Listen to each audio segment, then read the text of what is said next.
Hello বন্ধুরা, আসসালামু আলাইকুম। পাপড়ি মাশরুম অ্যান্ড অ্যাগ্রো ফার্মের পক্ষ থেকে সবাইকে শুভেচ্ছা। আশা করি সবাই ভালো আছে। একজন শ্রদ্ধেয় উদ্যোক্তা জানতে চাচ্ছেন যে মাশরুম চাষে কি পরিমাণ টাকা নিয়ে আপনি শুরু করতে পারেন এবং লাভ কীরকম। একটা জিনিস আপনি বোঝার চেষ্টা করেন, আপনি লাভ তখনই করবেন যখন আপনি যোগ্য। প্রথমে তো আপনি শিখবেন, তারপরে আপনি অল্প পরিমাণ মিনিমাম 50টা কিনে আপনি নিজে খাবেন, পরিবারকে খাওয়াবেন, আত্মীয় স্বজনকে খাওয়াবেন, পাড়া প্রতিবেশীকে খাওয়াবেন।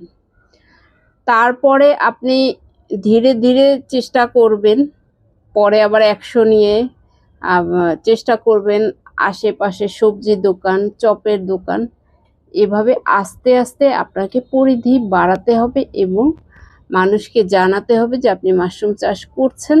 কারণ মাশরুম চাষ এমন একটা জিনিস, যারা খাচ্ছেন তারা পাচ্ছেন না এবং যারা চাষ করছেন নতুন অবস্থাতে তারা ভোক্তা পাচ্ছেন না। তো আপনি লাভ তখনই করবেন যখন আপনার পরিধিটা বাড়বে। আপনি কোন পর্যায়ে বিক্রি করবেন সেটাও একটা বিষয়। এখন আপনি শুরুতে যদি লাভের চিন্তা করেই আপনি নামেন তাহলে কিন্তু উদ্যোক্তা হতে পারবেন না। আপনি নিজে কতখানি যোগ্য সেটাও আপনার যাচাইয়ের প্রয়োজন নেই। তো সেক্ষেত্রে বলবো যে আসলে একজন উদ্যোক্তা হতে হলে সবার আগে আপনি সেই বিষয়টা সম্পর্কে জানতে হবে। সেটা মাশরুম নাও হতে পারে, অন্য যে কোনো বিষয়ই আপনি যে কাজটা করবেন সেই বিষয়টাকে আগে জানুন, বুঝুন, নিজে সেটা নিয়ে ঘাটাঘাটি করুন। কারণ আপনার শিখার শেষ নেই, আপনার দিন যত যাবে আপনি ততই শিখবেন। এখন কথা হলো যে আপনি যে লাভের চিন্তা করছেন, লাভ অটোমেটিকই আসবে। একটা গাছ যখন আপনি লাগাবেন, গাছটাকে আগে যত্ন করবেন, মেডিসিন দিবেন, কোনো প্রকার রোগ বালাই হলে সেটার জন্য ট্রিটমেন্ট করাবেন। ধীরে ধীরে সময় নিয়ে গাছটা বড় হবে এবং ফল দিবে। কিন্তু আপনাকে ধৈর্য ধরে লেগে থাকতে হবে, যত্ন করতে হবে, এটাই নিয়ম। কিন্তু আপনি নামার আগেই যদি ভাবেন যে আমি কত লাভ করব, লাভ তো অবশ্যই হবে, কিন্তু সেই পর্যায়ে তো আপনাকে যেতে হবে। সেই পর্যায়ে আপনাকে যোগ্যতা অর্জন করতে হবে। আপনি যোগ্যতা অর্জন না করলে আপনি কখনোই পারবেন না। তখন হবে কি, আপনার হয় না, বিক্রি করতে পারি না। অনেকে ফোন করেন, আমি তো বিক্রি করতে পারছি না। আসলে কেন পারছেন না? আপনি যদি নিজে যোগ্য হন তাহলে আপনি সেটা মাশরুম কেন, হিরে হোক অথবা প্লাস্টিক হোক, যেটাই বিক্রি করবেন সেটাই গ্রাহক পাবেন। আর যদি আপনি নিজে যোগ্য না হন, আপনি কোনোটাতেই যোগ্য হবেন না। সেটা শুধুমাত্র মাশরুম না, যে কোনো পণ্যের ক্ষেত্রেই আগে আপনাকে যোগ্যতা অর্জন করতে হবে, ধৈর্য ধরতে হবে, পরিশ্রম করে যেতে হবে।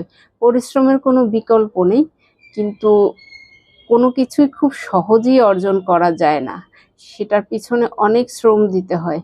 আপনি যেমন একদিনেই মাস্টার্স কমপ্লিট করেননি, আপনি ধাপে ধাপে বহু বছর এর পিছনে লেগেছিলেন, তারপরেই না ভালো চাকরির আশা করবেন। কিন্তু এটা আসলে খুব সহজ বিষয় না। উদ্যোক্তা হতে হলে আপনি অনেকের জীবন ইতিহাস নিয়ে স্টাডি করতে পারেন, তাহলে বুঝবেন যে আসলে উদ্যোক্তা হওয়াটা এত সহজ বিষয় না।